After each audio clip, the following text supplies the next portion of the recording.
should be good. We should be live. Everything should be fine. And here we go. And hopefully the mics, the audio is back to normal. I think it is. Yes, that would be it. So, yes, the audio, everything. Hello, everybody. Hey, AZ Gold Hunter, Robert, and Glenn. So, kind of made it. Had a little time. Tried to get a few minutes breather in between Discovery Camp and today. Pretty much, you are live. Yes, I am. Yep, happy Friday, and it is Friday. So, yeah, it was quite the Friday. So, fighting that traffic. I enjoy Discovery Camp. I enjoy being out in the Superstitions every Friday. I won't miss the fact of having to run here every Friday, though, because it is kind of like I'm looking down, and by the time I do the drive and everything is said and done, and we set up, you're like, oh, I could use a nap now. Having a hard time finding sunsets on Amazon. Amazon Prime. Look on Amazon Prime. It's for download and all. Be on Amazon Prime. Just type in sunsets and put in Wayne Tuttle or Trevor Tuttle, and you'll bring that sunsets up. I don't know why it's so difficult to find, but unfortunately it wants to give you every book, anything that has the word sunsets in it. So if you put either of our names or something like that, and then it comes up. It should search better than that, I would think. So, good afternoon, everybody. Hey, David. So, here we are. Cheers, 5 o'clock somewhere. But, man, yeah, it was a bit of a blur today to get in, get things done. Trevor's actually here. We won't probably see or hear from him, but he is around today, actually, for a change, too. You would think he would pop in and say hello, but he can't hear me. We'll buy tonight and watch. Well, thank you. Trevor thanks you. Yes. Sunset's still doing good, and we're working on another project. Oh, there's an alert of some sort. But I just heard it. Our security system going up. Hey, everyone. Hey, Tony. But, yeah, so and I told Trevor we should probably do some clips or something and put them out on YouTube of sunsets, but we've been working on another project, which won't be a full-length documentary like that, but it'll be another project, and hopefully it'll be out in the next month or so, as we're trying to tie up the loose ends on that. It won't be a DVD release or anything like that, but it would be probably available on YouTube, so everybody will be able to see that. Have you ever been to the top of Flatiron? Yeah, of course, everybody's been there. I don't see any reason to do it unless I was going up involved in the Al Center type of thing, having to have access because it's one of the points of access from that direction to the main mountain. But I don't need to see Flatiron Jim or whoever he is or all the other people up there and kind of, I don't know. There is it's surprising when people are surprised when they see me on the Peralta Trail going up to Fremont Saddle or something. People are a bit surprised, like, what are you doing on this trail? But it's, you try to be helpful and stuff to people. People talk and ask or say something, and then you try to educate them or give them impart some sort of knowledge, just being friendly. And people are a bit weird with their the way they are, Like I said, I've talked in the past how people will be like, oh, why do you carry a gun in the mountains? And then I just look at them like, well, it's because I go back quite a ways in the mountains, and yeah, I've been shot at, and they just look at you like you're insane, I don't know. People are weird about stuff, and it's just like, hey, just let everybody be everybody, it doesn't matter. So, yeah. Bigfoot comes along and snatches you up and is getting ready to kill you, and I shoot Bigfoot. Hey, you're glad I had a gun. There you go. Silly as much as that sounds, and probably as ridiculous as it would actually be. But anyway, 74 degrees out in sunny Phoenix, Arizona. Flagstaff's actually going to have snow next Friday, so we're going to cool back down again, which will be nice because it was getting a little early for spring. So some snow and Flag next Friday, which we could use. The precipitation still, we've only had that one one day of precipitation so far this year. And yeah, it's been a bit lean. We could use some more snowfall and more of that. But Sunset's available on Amazon Prime. So covered that. Everything else. Some other news to talk about that I can't talk about. I always hate when you say that because I'm thinking about it in my head, and I'm also realizing until I hear or see a release about it. But some comings and goings, other things I may be in store for. So more to put on my plate, which is fine with me, but interesting. But yeah, we are winding down. This was the, I believe, fourth week of Discovery Camp. So we're winding that down. We have Arizona weather here in North Carolina today, which is what? I don't know. Arizona weather depends. When I was younger, this time of year was always cold. It was dreary. It was gray. There was a lot of rain in January and February. It gets cold here. I mean, like I said, chances are, even if you live back east, you don't get near the snowfall Flagstaff gets. Flagstaff can just get buried. Good afternoon, Jason. And yeah, it's just funny how Arizona has little of everything, but the winter can get bitterly cold. It just warms up nice in the day. That's the one nice thing when we've been in the mountains. Say it's 10, 15 degrees in the morning, you know it'll at least get 40 or 50 later. The sun comes out, it warms up enough to keep it tolerable. So it doesn't stay cold all day. But we don't get the precipitation, and I'm taking it this year we're not going to get any snowfall in town. There's Country Carpenter, hello everyone. So, but like I said, an interesting week, a fast week. I don't know about everybody else, but Trevor even acknowledged to me this week flew by. So I'm kind of like a bit in shock that work and everything just kind of, it was like, oh, it's time to get a shower, it's time to go to bed every day. It was like, wow. Yeah. I didn't think I was particularly busy. It was just particularly fast moving. Tony says, oh, he says, hello, Major. You can have my snow, 5 feet here. Yeah. That's the one thing I like about living in Phoenix. We don't have to deal with we don't deal with much wet weather anymore, and we don't have to deal with any snowfall. I have to deal with the snow before with picking up the kids. This winter I won't have to, but yeah, I'm not going up there where it's a whiteout literally on the freeway or highway and going in and sliding away, trying to get to them and pick the kids up and stuff. I'm not going to miss that. And usually, I definitely not a big jacket guy and person like that. So, yes, I don't miss the snow. It's neat to see on the mountaintops. That's about it. So we can have the snow. But yeah, we're not getting buds or much green here. The grass, nothing, but I'm going to start running some water to soften up the ground soon. That being said and done, I don't know, something stuck to my face. I can feel it, can't see it. Anyhow, so that being that and said and done, the snow and the Superstitions, usually every year we have that one snowfall up in the Superstitions in the high country, and we haven't had that this year. Which, it's disappointing. It's good for the mountains, especially after the fires. It would have been nice to have a couple snowfalls on the mountains and some good wet weather would have helped.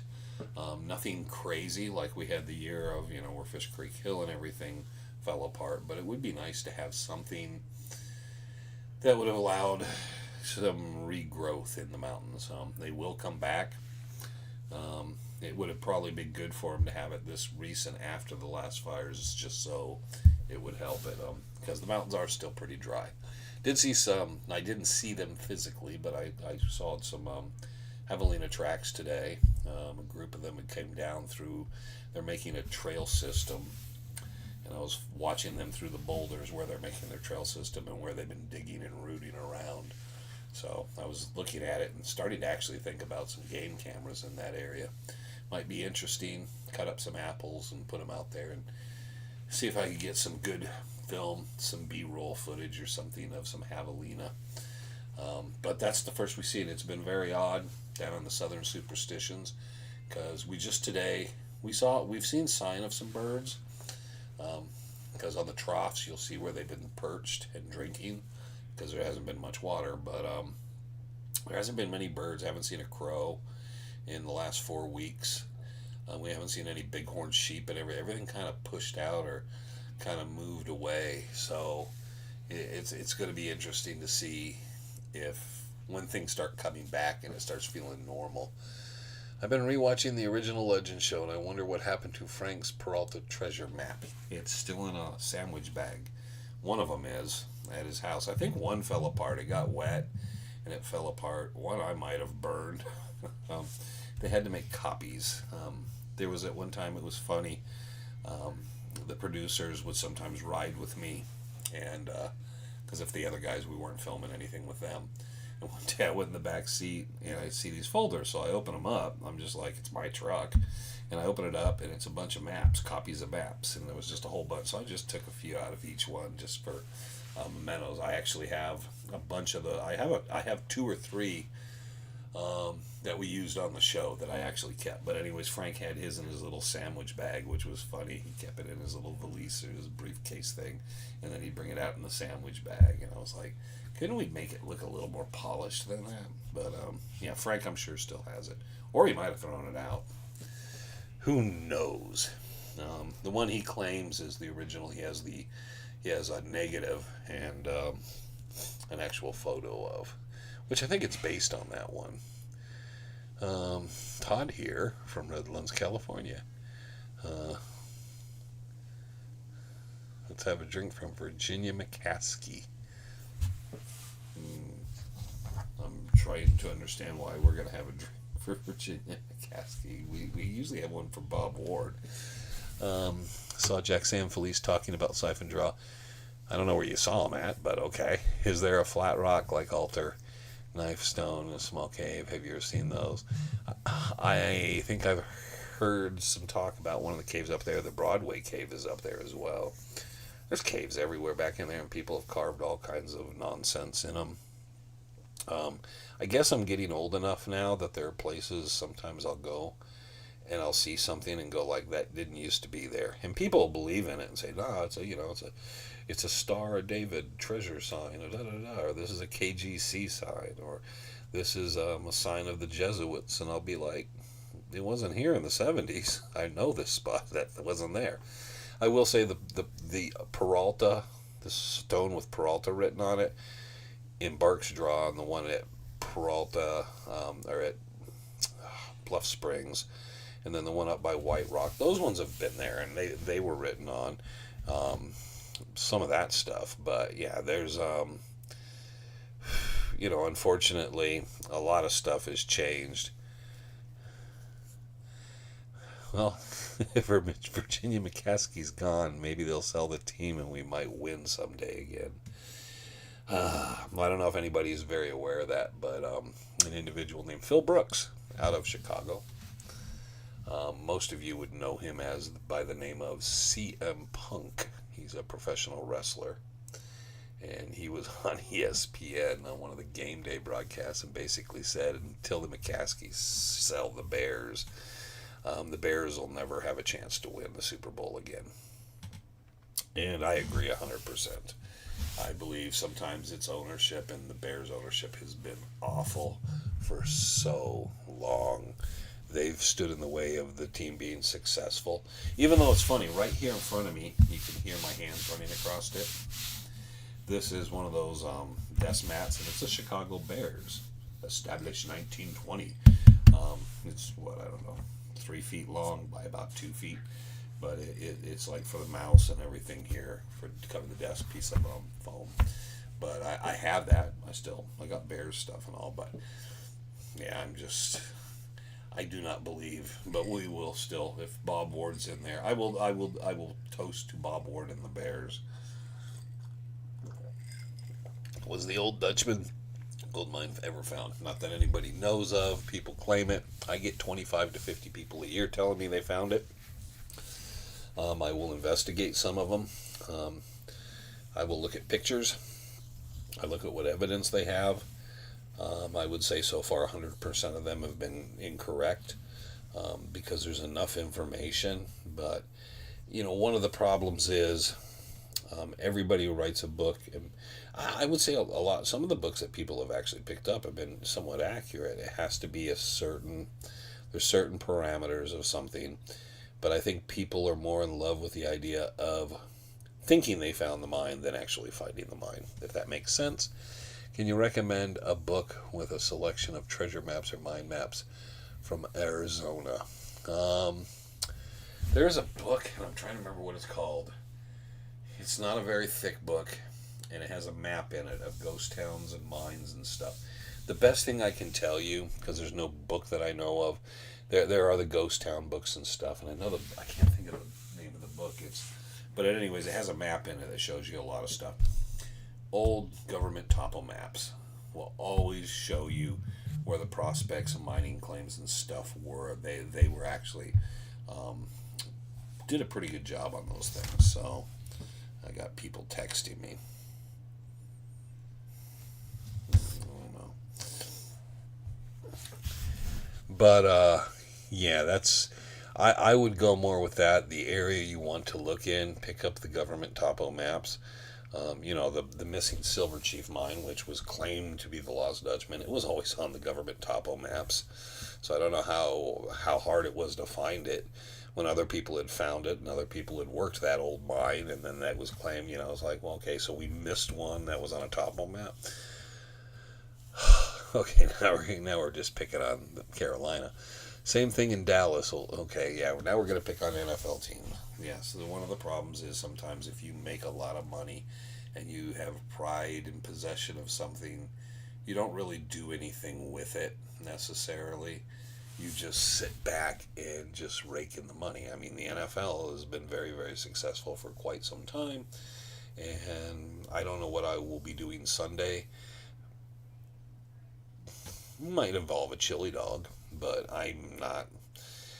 They've kind of put me in a position where the regular season is more interesting to me in the first round of playoffs than the rest of it. At this point, I'm just kind of like, I don't care about the conspiracies or this or that or anything else. It's just you can lose my interest. I will tell you what, I will be fully engaged for the Stanley Cup playoffs, though, because I still think hockey is exciting. Well said for the Bears. Let's have a drink for Frank, the new coach of the Bears. Hey, he can coach from the tub. They should have got Belichick. Restore, rebuild a culture, and that's with anything. If it's a corporation, it's a sports team, so many things. But playoff hockey is very exciting. If you don't enjoy hockey, I don't know what to say, but you should always give it a chance. Hockey live is awesome. Hockey on television is pretty good. And I do enjoy watching. I don't watch much NHL during the regular season. I will catch a game here and there. I will always watch my Blackhawks. We don't even have the Coyotes anymore. But I will always watch the Stanley Cup playoffs, as much of it as I can, because I think it's one of the most exciting playoffs there is. And the Park Service filled in a lot of old. They filled in some. The parks don't. Usually, the Forest Service has done a few. The Park Service do a few. The mining inspectors will do a few, depending how much money they have. They will fence off some and this and that, and then they'll just forget about them again. It depends how much money's allocated and if something happens to someone from that area. So, that's the story I tell is Glenn McGill's diggings. And I'm trying to remember what year it would have been. Had to be in the early 80s, probably 83, 84. I was out there by myself. And we had the park rangers still at the trailheads. So it could have been 82, 83. And they used to have a Forest Service used to set up, and they'd have a tent, and they'd have the rangers out there. They'd stay out there.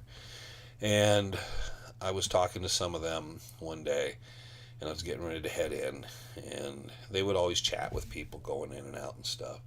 And I asked about Glenn McGill's diggings up there. One of them told me, well, we got that years ago. We filled all that in. There's no trace of anything up there. We've kind of cleared that out and all this. And I said, well, I'm heading up that direction. I thought that might be something I'd want to check out, because I'd always loved the book Killer Mountains. and I was kind of disappointed because I was like, oh, man. So I went up and I found the diggings, and the diggings were still open, and nothing was, there was some erosion and some of it backfilled in, but there was even some dynamite up there. So, and that made me I didn't know nothing about dynamite, but there was a small box of sticks of dynamite, and I was like, ooh. And I didn't know I could have just burned it when I was up there, but I remember coming back down and walking out and looking at them thinking, man, they barefaced lied to me. In the 70s, when you went hiking, did you ever hear dynamite? Yeah, I heard dynamite up into the probably early mid 80s. There was still some blasting. Even after the mining closure, you would hear it. They would do it early in the morning or early in the evening, just before sunset. I would always hear it. And it would echo. It would roll through the mountains. But yeah, I remember hearing that. The first time I heard it, I was like, like, what was that? It didn't scare me. It was just more of, what is that? Because it kind of rolls through the mountains and you hear it off in the distance and it rolls. And the last one I heard that I can remember hearing was probably somewhere around Weaver's Needle. We were in Pinion Camp. And I remember hearing it was loud that day. It was very, very loud that day. We could tell it was probably within a half mile, 3/4 of a mile of us. And I don't know who it was or what they were doing. Didn't see a puff of smoke or nothing. But yeah, I know we woke up a few times to the blasting. And I was told at that time is because because of the Forestry Service and different things, they, even when it was allowed, they would do it so you couldn't locate them. So they would do it in early mornings or late, towards the evening before sundown. Was the gold from the Silver Chief the same as the LDM gold? I saw a clip from Mysteries where Ron filming. He says it is. I don't know. I have I've been to the Silver Chief. I saw inside the Silver Chief. I've got pictures of the Silver Chief. I got pictures of what they said was the Silver Chief vein. You can take that to the bank. I have Silver Chief ore in the garage, and I'm not sold on any of that. Ron Feldman also owns the Cochero ore, which is, so I don't know, I can't tell you which one's which. So I've held that from Ron, and then Frank was showing me, or someone said, someone saw some other and they were holding it, and I said, oh, Cochero, and they said, oh no, this is from the Silver Chief, and I said, no, that looks like the Silver Cochero ore, and it's confusing, and that kind of confused me more, but the ore and everything I saw about the Silver Chief seemed different. So Ron's a friend, he's a good guy, and if that's his thing and he wants to believe that, that's all cool with me. I'm not going to argue with Ron. He always says we can always agree to disagree on certain things and all. Do you think Knife Rock is man-made? And also, I'm accused of saying these things because I am friends with Ron and Jesse and Josh, and that I'm protecting the family, that I'm doing this so that they would not be criminally investigated or anything by the public.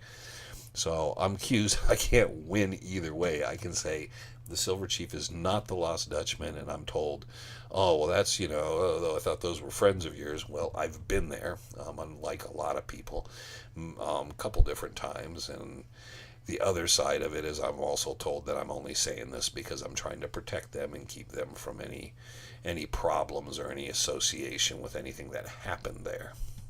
I don't know. So like I said, you can't win. Do you think Knife Rock is man-made for man? Well, Knife Rock is. Why would the Spanish waste time making it look like that? You mean Knife Hill? You mean Knife Hill? Because I don't know what Knife Rock is. You're talking about Knife Hill. You're going to have to tell me that, Ed. I don't know what you're talking about. All I know is Knife Hill. Bob Warden, Knife Hill. And that was someone carved the knife in next to the petroglyphs, other petroglyphs. So, did Clayworth get the matchbox from Brownie Holmes? No comment. The matchbox is in private hands, so does not need to be revealed where it is. Do I know exactly where it's at? And where, and in what room, and what safe, and what little box, and all these little things? Yes. Will I confirm who has it and all that sort of stuff? No, no, because I don't think it's privileged information. It's just private. So, and it's always been, it's a number of people, whether it was Clay or Bob Shoes, people have always been managed to make sure that it's out there if we wanted to film it or take pictures of it. They've always been very good about making sure the public gets to see it. And it was on display to the museum for quite some time too. Someone finds the old lost dungeon mine, can they claim and mine it? No. You can legally put in, take and get the prospect it. You can find it. You can claim it was a mine. One of your problems is if someone else had a claim in the area, they may have a prior claim to it, because when the mining closure shut down, it was saying all those claims were still valid, but they could not mine them. So it gets into a tricky area. But yeah, you should be able to mine it. You're not allowed, technically, they're not going to allow you to mine it. So they will permit you to hell and back.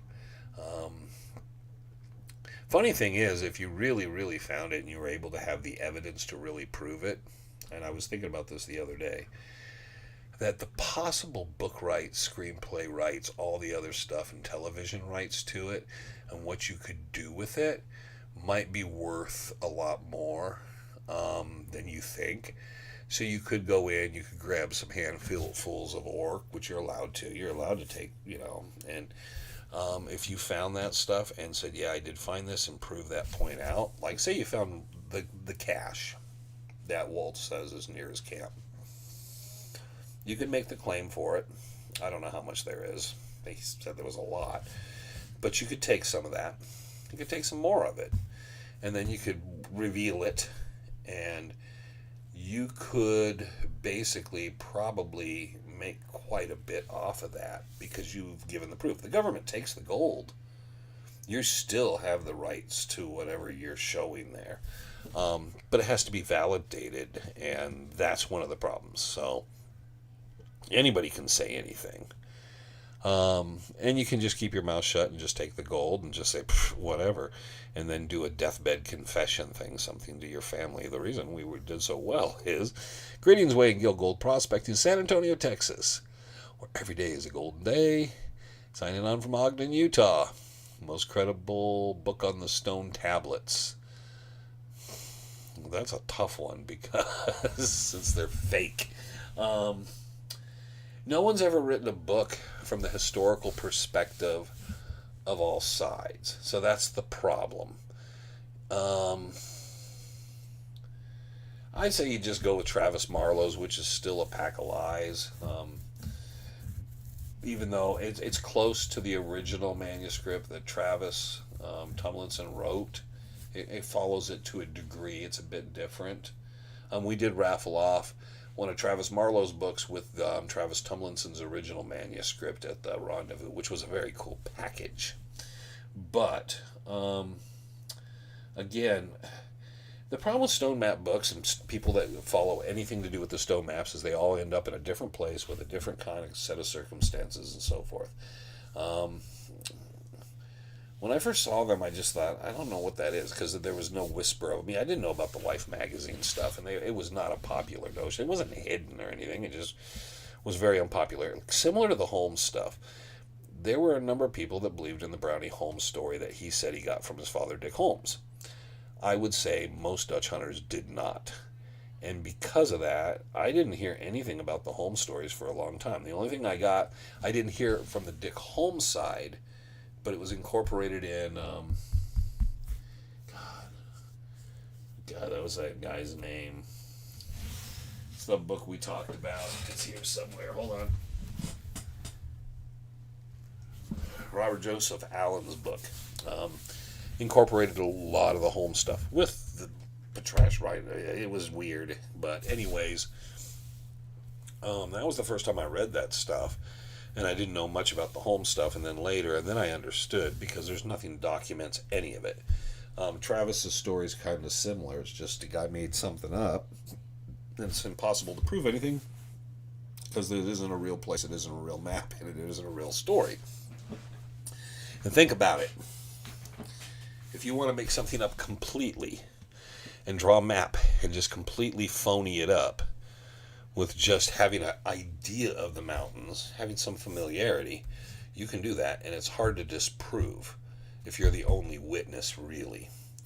So that becomes a huge problem, but it also has the distinction of it fits everywhere, it appears.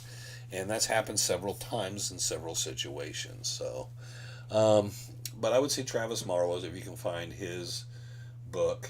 I know Rick Gwynn put one. Don't get Kessel Rings. That's like $50 and $55. The pictures are all blurry. I love Robert, but I don't know why he made it. It's just so difficult. I'm trying to think of who else. Thomas Glover had a nice bit, a chapter, and a good information in his Golden Dream.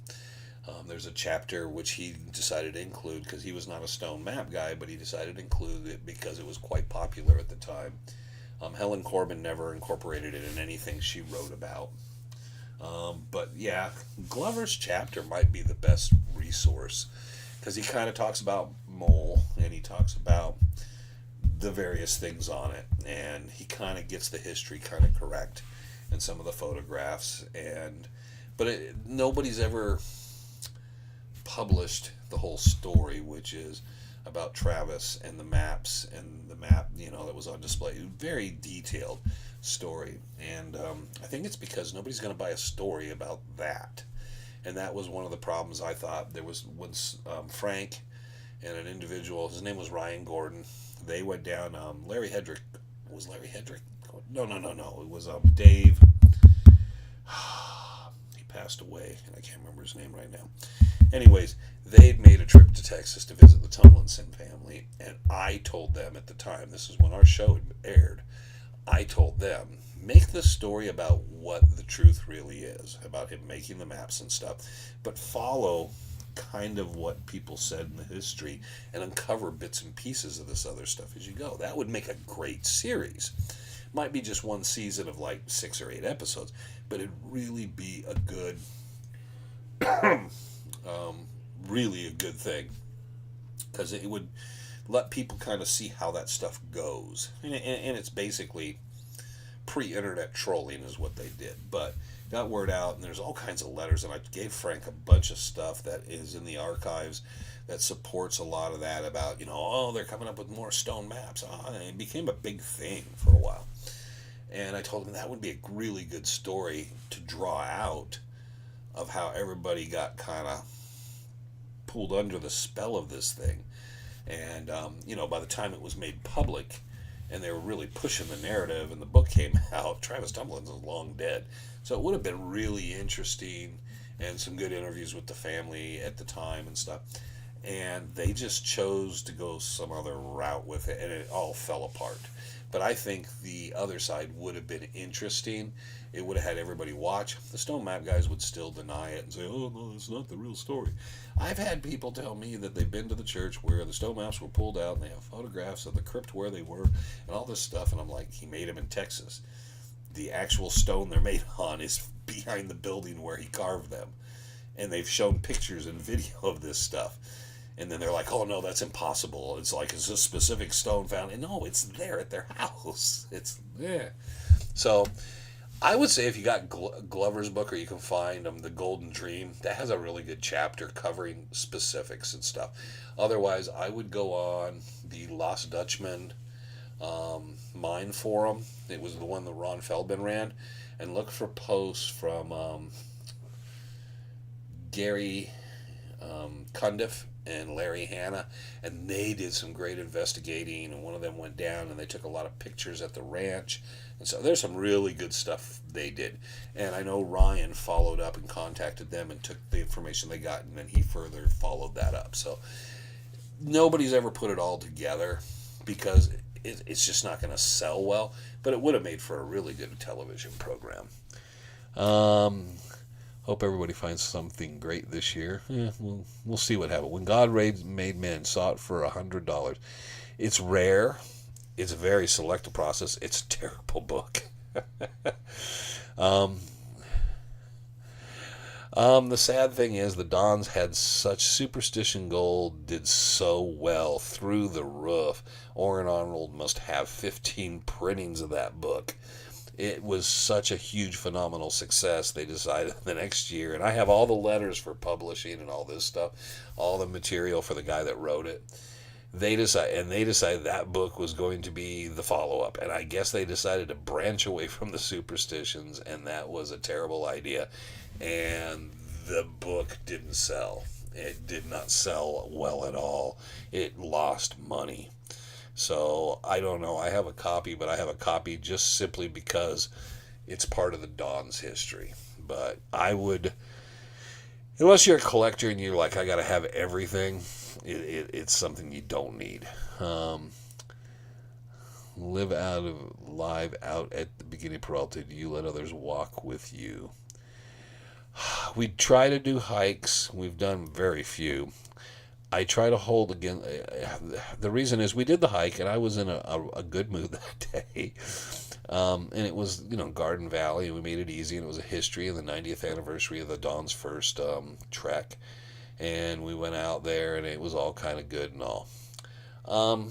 My problem is I learned a long, long time ago that when I go do certain things or when I'm out in the mountains and things I want to do, that I don't tolerate a lot of stuff. And Randy Wright was the reason I became far more tolerant. Randy was a good person for me to hike with for years.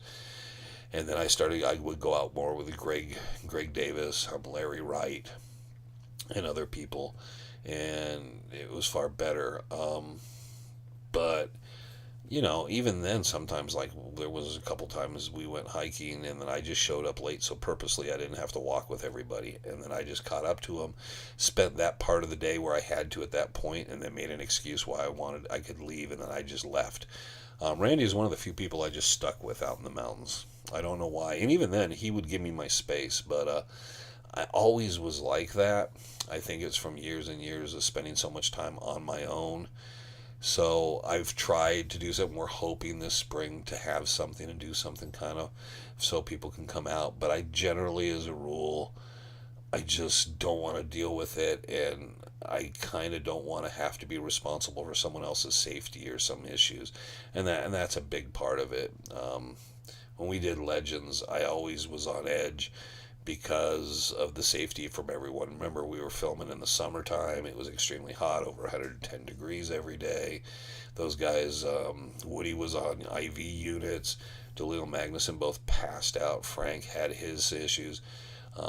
Diarrhea was rampant. All these guys with sunburns, the crew, the air cast. It was just, I just felt like, and I was a guy that worked outside. So to me, it was like, find shade, but it's, to me, it's the safety is one part of it probably, but the other part of it is if I want to do something or someone's out there and there's a problem, Randy would tell you the first one. He would always tell me, you're a really nice guy, but you can be such an asshole. And yeah, and so to me, it's better so much for public perception that people sometimes don't hike with me. But we're going to try to do another one, so you're more than welcome to come along that. And I will have Trevor with me, and Greg Davis would probably be with me, Larry Akins, people that keep me in line. I try to be really nice in that. But going back in the mountains, people find it odd, like, oh, he wouldn't go in the mountains with me, or he won't let me go, and it's because I'm a particular beast, and it's not that I don't think you can do this or can do that and this and that. It's just Randy will tell you there were days we spent, we could spend 10 hours on the trail, and we didn't speak much, and he just knew how to leave me alone. So I'm very serious about what I do. I totally get it. I just found this chat. We talked with you a while ago. Great stories. Thank you. Thank you very much. Hi, Wayne. Hi, Diana. And Jeffrey Boyle wants a peace sign and a guitar and sunglasses. He wants me to put on my sunglasses and play Soul Man. I don't know what he wants. Or Grateful Dead, maybe. Yeah, and it's multi-reasons, but the big thing is we did the Garden Valley hike. It worked out really great. I had a great time, and there was a lot of good people there. And Trevor could tell at times, just kind of like, and I had Greg there who would do a bunch of talking too, and then I could interject.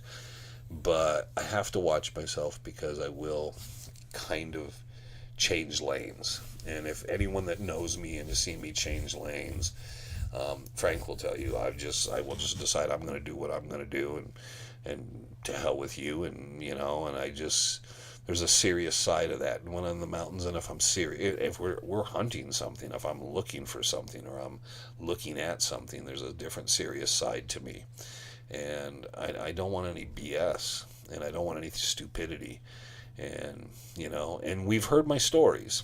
If you've listened to my stories, the one like Bobby, uh, I've been through those types of things, and I think that wore me out when I was younger. So when I got older, though I had children and stuff, and you would think I'd be more patient, I think I just don't have patience for that stuff. And I don't like to be mean to people. That's another thing. I don't like not being nice.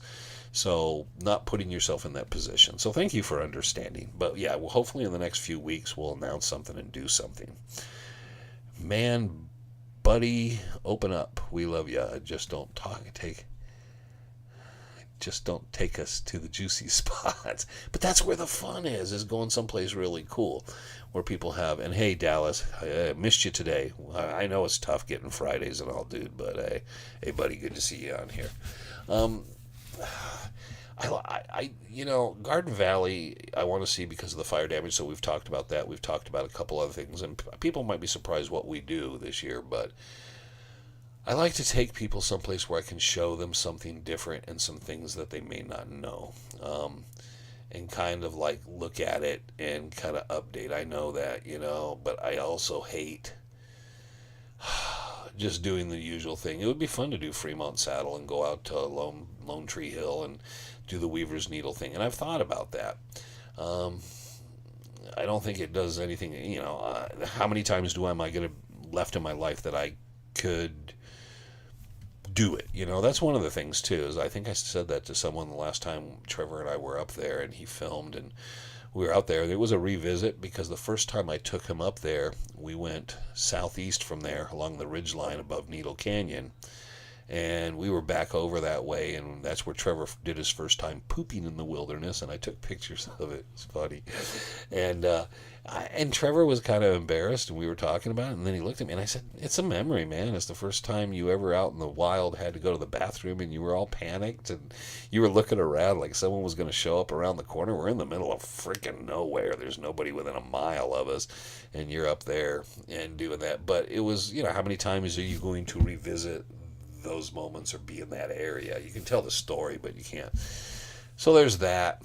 But I like to be someplace where it's cool and where we can kind of like, show somebody something that they wouldn't normally see that might be something they want to further explore and do. So I don't do the wave cave. I don't do siphon. I don't do certain things because Trevor wants me to do the wave cave once with him. So he has that in there. I would think it was cooler that we'd done Bark Canyon and Bark's Draw and Needle Canyon and Blacktop Mesa and Palomino and Brush Corral and Black Mesa and Yellow Peak. I think those things were far cooler, but he is going to get me to have to drag me up to Wave Cave, Patchy Kid Cave one last time. And we will probably do a video up there. So I'll do the history of the Patchy Kid Cave, not the Wave Cave. And you won't catch me surfing up there. So, do you have a relationship with Greg Hawk? Do all the Arizona Southwest historians know each other? No. Some do. Greg Davis knows a lot of people because he does a lot of lectures and stuff, and they all attend their little forums and stuff. Marshall Trimble, I remember meeting him and a number of times. I don't know if he'd know who I was anymore. I got pictures of him when Trevor was a little kid, and him and Trevor, because Trevor was really baseball nut and played a lot of baseball. Marshall loves baseball, so they had conversations and stuff. But I find academic historians to be very stuffy and very tightly kept in their lane. It's really tough because I agree with some things and I understand, but they have they're not very apt to be open-minded about things. And I do get it. I do get it because I'm very scientific, specific minded. Of like, if there's no proof in it, why are we even like exploring the idea? If we can prove it's not, then let's quit talking about it. But there is problems. Greg Davis today made a statement of like, don't refer to the museum as the Superstition Mountain Museum or the Lost Dutchman Museum in any form, because the academics will have nothing to do with the Lost Dutchman Museum, but they will pay more attention to the Superstition Mountain Museum, just because they still will argue stuff about the Lost Dutchman, even though the historical facts and documents are all there. Once they make their mind up, there's no Spanish, there was no Spanish and no Mexican mining here and this and that, even though they're proven wrong, they don't want to admit it to some degree. But it's funny, people will say, oh, Pulitzer says this about the Jesuits and the Superstitions. And I'll be like, everything I've ever found from Pulitzer says the Jesuits were never in the Superstitions. So go figure that one, I see him say one thing and then people claim he says another. Can you tell the story about the kid that claimed Bigfoot was after him when you were out in the... I don't know if it was Bigfoot. I don't know what that was. That was Boulder? Was that Boulder? It might have been Boulder. Yeah, the guy that came out of there, and I don't think he was a kid. I think he was older than me. And he came out of Boulder. I'm pretty sure it was Boulder. And he came running out and ran into me, and I could tell he'd been running and shit, and he just had whatever he had with him, just running, and then he was worried about whatever would grabbed him out of the sleeping bag and tried to take him or something, and he got out of the sleeping bag and took off running and said it was chasing him. And I was just kind of like, but when I did find the sleeping bag, yeah, it was thrown up in like a small tree, a bush thing. You hear that pop. But yeah, I remember that story. It's funny when stuff happens. Nowadays I'll sit there, and I still don't do it because the guy recently with the musical box, I didn't get it. I was too busy and I didn't get as much information as I should have, at least a picture. But it's funny because you always think, why didn't I better document that at the time? But that one there was just kind of like, what the hell? And then go up to check it out. And the guy was sure that something had grabbed him and done this, so I don't know. This TV show was so fake. What TV show? Oh, nice guitars though. Well, this isn't a TV show. This is a live, podcast. And then Mondays we have Chasing Legends, which is we try to do documented treasure stories that actually have factual documentation and balance and so forth. So you must be speaking of just purely the Legend show from History Channel and that, which is kind of a different project altogether. But it does seamlessly flow into this, if that's what you're saying. And you are the captain's cog.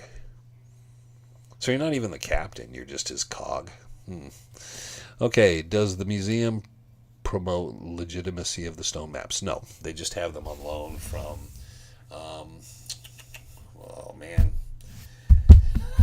I hate when that happens. It's not Mole, they donated them to the Mineral Museum, and it's the people that support the Minerals Museum. They have the stuff and they own the stone maps, and they do the gold mineral show down at Mesa Community College, and oh God, just someone help me when I'm failing on this stuff. Yes, it is Dr. Pepper. One of the few things I will sponsor. I will sponsor Dr. Pepper. Flag Foundation, the Flag Foundation. They are on loan probably permanently at this point since the Mineral Museum got shut down, I'm pretty sure. The Flag Museum loaned them to the Superstition Mountain Museum, and I think they're going to probably be permanently there. It was weird that they, kind of what they did with that. There was some discussion about fixing a few things with all that. Thank you for the nice guitars, though, thing there. Captain's Cog. But I don't think they promote them. There's people that were on the museum board that might have believed them. There's not many Dutch hunters or even treasure hunters involved in the museum, so they do that. Right now, other than Greg Davis, the archivist, I don't know if there's any treasure hunters, or there's no Dutch hunters whatsoever really involved in the museum on the board or working down there, so there you go. Yeah, you have to mix. The Dr. Peppers to mix because it gets too watery and then it tastes like icky. Well, Trevor Tyler, pick up the torch when you finish Decided on the Mountains. Trevor has already kind of talked about that. And man, time flew by today. Trevor's talked about it. I'm not even going to tell you get out of the blinds. It's just ridiculous at this point. Trevor has talked about it, and I told him someone's going to have to figure out, because there's 6 filing cabinets, the Penfield collection, the Branson collection. I have manuscripts and stuff, like the manuscript I have for Victoria Peak from Doc Noss's stepdaughters. I have original stuff that's kind of like, I don't know what to do with it, so they would at least do something with it. Tyler could come around. Tyler's me in the mountains. Trevor was me more studious and all that. I make sure that everything I have in my library, I try to keep what I think is, for the most part, I will collect till I have 3 copies. So each of my children, even my daughter, they each have a copy. So when something happens, they'll each be able to have a copy. There won't be a fight over it. Unless it's Tom Cullenborn's Ride Against Time, of which I must have 8 copies. But they will have copies so that there won't ever be a fight over that stuff. But I don't know. You don't know. I think people can get burnt out. They can have an issue with it. I'm just so done with all that stuff. I grew up around it. Trevor wasn't aware of it as much till he was probably 8 or 9. I'd go off in the mountains and stuff, and he just, he wasn't that aware of it. They became aware when I did the TV show. So Trevor was around 10, and when I did the TV show at 10, he'd been in the mountains for a few years off and on. My daughter had been out. She rode my shoulders all the way through the mountains. She rode my shoulders all the way to the Garden Valley, all the way to Hieroglyphic Spring. So I carried her around when she was 4 or 5. But kids were out there, and then I just let them have their way, whether they're interested or not. If they are, great. If they're not and they're interested in something else, good for them. Coors Light, that's Trevor's beer choice. I got Trevor turned on to that, so maybe Trevor is a bit like me. That was my work beer, and we have cases of Coors Light here. Everyone is a doc. Okay. Oh, well, you got Doc Noss, and he actually would do. I think he was a foot doctor. My boy would love all your guitars. Do you play much? Yes, I play quite a bit. I play a lot of different things, compose. I like, and the thing is, one day we're gonna have to film and do something to show this wall, because there's guitars on this side. There's cases and guitars in front of me on this side, and then there's, I don't know. You can't even see all the way down. You can see the cases. Oops, it's the wrong way. You can see there's cases with guitars over here, and then there's more cases over here. And yeah, it's like, I don't know, maybe we could do a multi-camera setup so we could switch cameras sometimes so people can see all the stuff that's around me, because it's kind of a lot going on and stuff. But yes, there's guitars. See, right there. And there's an open G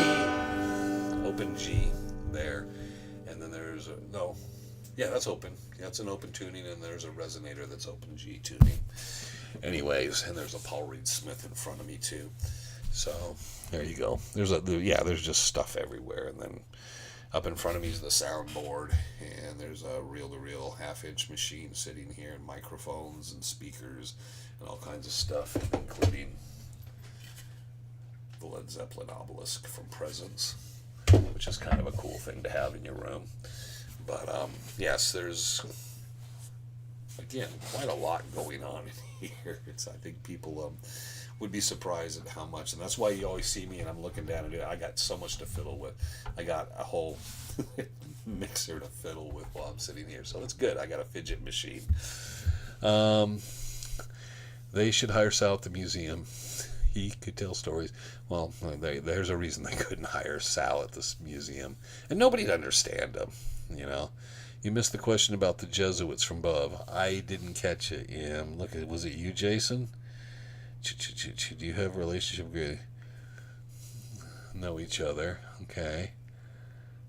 I don't know. Can you say it again so I can catch it? Is it kind of taboo or old school for superstitions to call themselves Dutch? No, nobody cares. Don't they kind of keep that? No, Dutch hunters are fine with that. Dutch hunters, they're more of, if you call yourself a Dutch hunter, and they don't consider you a Dutch hunter, then that is more taboo. People just be, he's not a Dutch hunter. The Jesuit cross, that's gone. I was told it's gone. It's not there. And I got a picture somewhere. I have to get the picture and have Trevor set something up so I can show photographs. I have a photo, couple photos of that spot where it's no longer there, up in the cave. So there. So I got that. It's just not there. And that was a deal with History Channel, the production company, and the Forestry Service, Tono National Forest, over whatever was going with that. And at that point, things had changed. The production company kind of fell out, and I became on a need-to-know basis. So I asked a few questions about a few things, and then I could tell that nobody really wanted to talk to me. Yes, I would have liked that. I would have taken that. I'd like to know who has it. I could ask around. I don't know if anybody would tell me. Because there was a lot of stuff from the show that disappeared. My Garmin disappeared. There was a lot of stuff. There was stuff I was supposed to get that disappeared, but I don't think anybody's going to tell me. I know where my binoculars are. So there you go. Oh, like, hey, I'm a guitarist till the guy plugs in. Yeah, but I'm kind of excessive because I think the problem with is I got the Vox back there and the Fender and a half stack and all these different guitars and different tunings, which kind of tells you another thing. But there's amps even piled up. There's amps in the garage. I think, there are guitar collectors, but they don't have much. It's funny because a couple people recently were talking to me about their guitar collections, and I felt funny because they weren't really nice collections, and they were telling me the brands and stuff, and they were like, well, what do you got, because they were like thinking like hot shit, and I was like, I got a bunch of Gibsons and Fenders, sorry. And I said, yeah, I got Strats. And I said, I do got a Telecaster, but I got Les Pauls. Oh, you can get those cheap Les Pauls. I said, well, I got a couple. Oop, I always get the wrong fingers.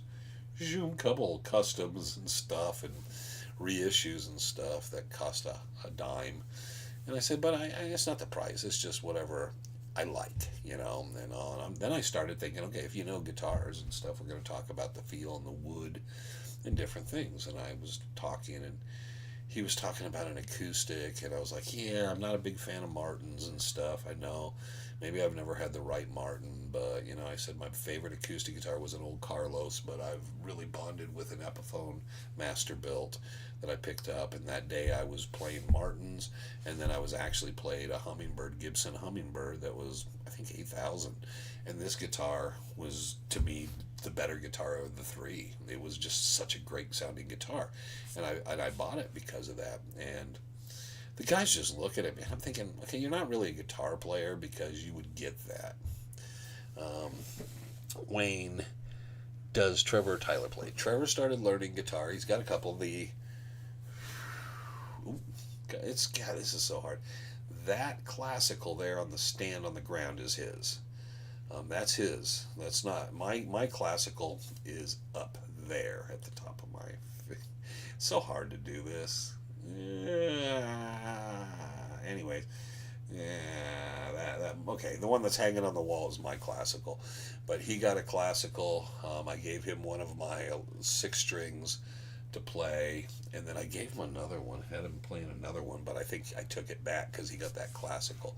See, there's a drum kit that both boys will play. Tyler was playing around on the bass a little, but yeah, everything was when they were old enough. I told them if it's on the floor on a stand or available where you can, there's drumsticks sitting right here. If it's available, you can play it.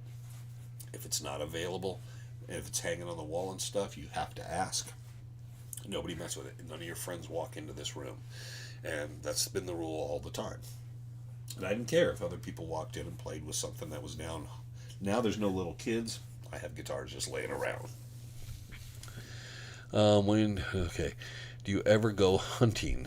Well, deer in Javelina. Javelina, it's all the canyons. Right now I just talked about the Javelina in that area. I used to go up into Needle Canyon and LaBarge. The last time I deer hunted in the Superstitions. I don't know which trip it was. There was one in Peters Mesa. I was glass and deer, and I didn't get anything on that tag. That's when someone saw me up there and mistook me for the Black Legion.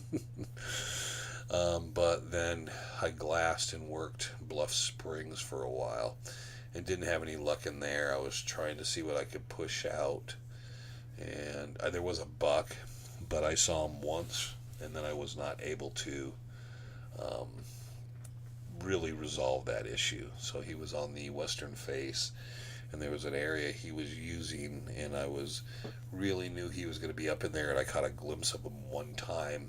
He was way elevated, and he was out of season, but I knew that was the area he was hanging in, and I knew where the water source and everything was in the area. And then I don't think anybody else got him. I think he moved on or he moved up, and I just never saw him again. I was in a band for 10 years. Still have the electric guitar my dad gave me when I was 16. Broken Arrow, the name of our band. It's always fun, those early bands and the stupid names. I'm not saying your name's stupid, but some of the stupid names and shit we came up with. Yeah, that's always good fun. Yeah, I got my first original acoustic. I got my original first guitar I ever played. I got my first Les Paul copy guitar that I got when I was... the first Les Paul copy guitar I got when I was 13, electric. I got my first guitar I got when I was 10. I got my first acoustic that I still have that I got when I was 12. And I got my the fourth guitar I ever owned. I still have that. So the first four guitars that came across my life and the first amp are still with me. The amp still plays. It has tubes in it. But yeah, I got the Rickenbacker. I think it's a Global Acoustic. It's a no-name brand. And then it's like a prototype Paul Reed Smith model.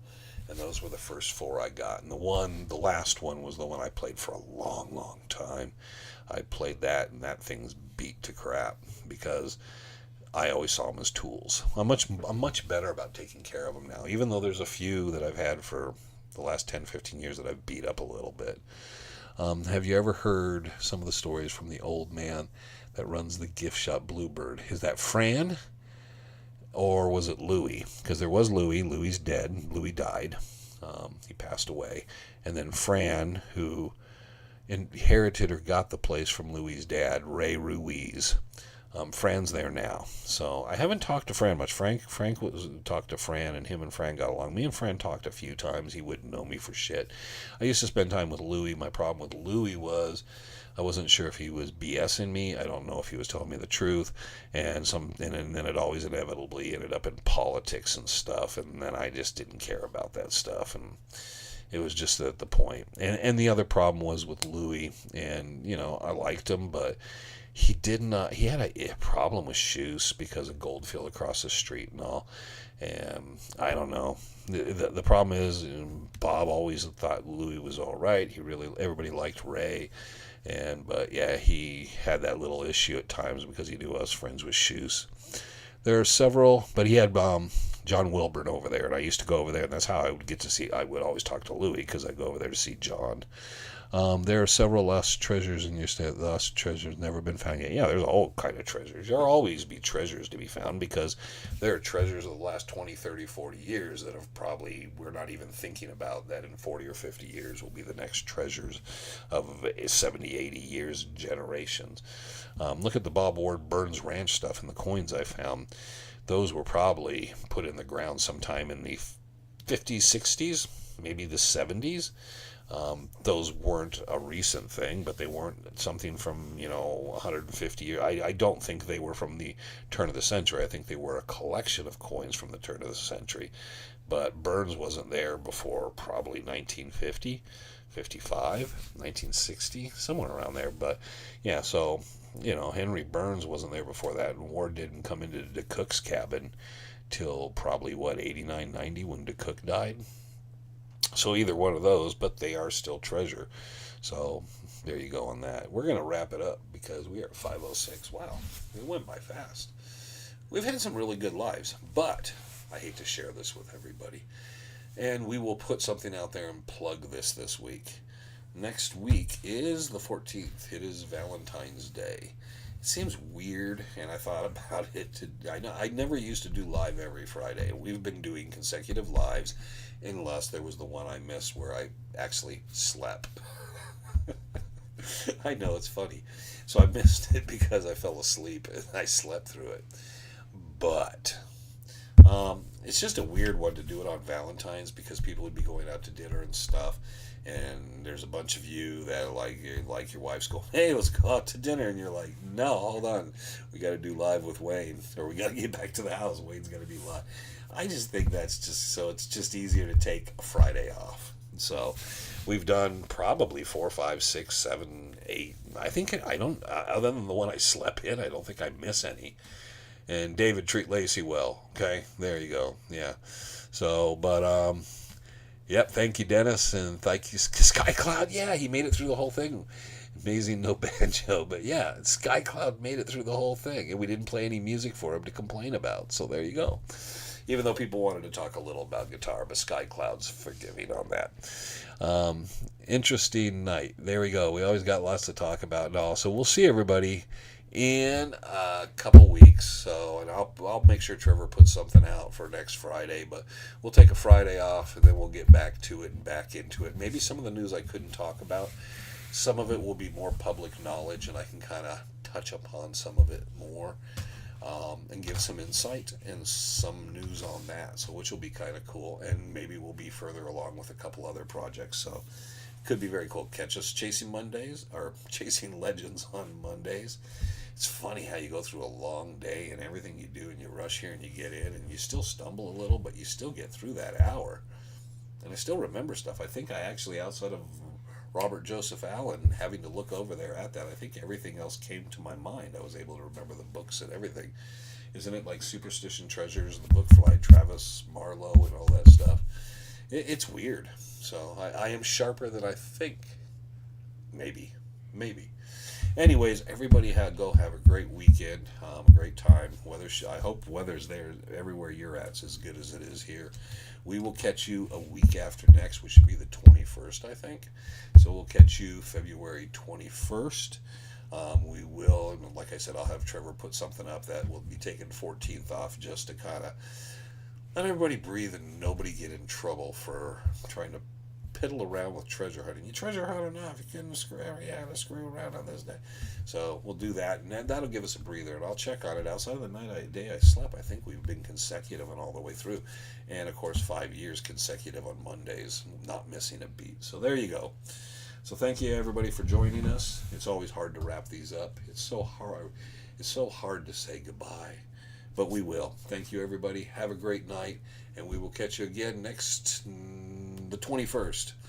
Well, I don't do the Wayne Tuttle, I'm Wayne Tuttle, you're not. I only do that on Chasing Legends. So I don't have, I popped that mic and hit it with my finger. But no, I don't. I have to come up with something. We got to come up with a close. See, that's what I got to do. This weekend, I will tell Trevor we got to work on a close, so I can do like an adios amigos, and then do some little thing like happy trails to you, and then we can do that. Okay, before I sing anymore, thank you everybody. Have a good weekend. We will catch you on the 21st of February when we resume Legends Live.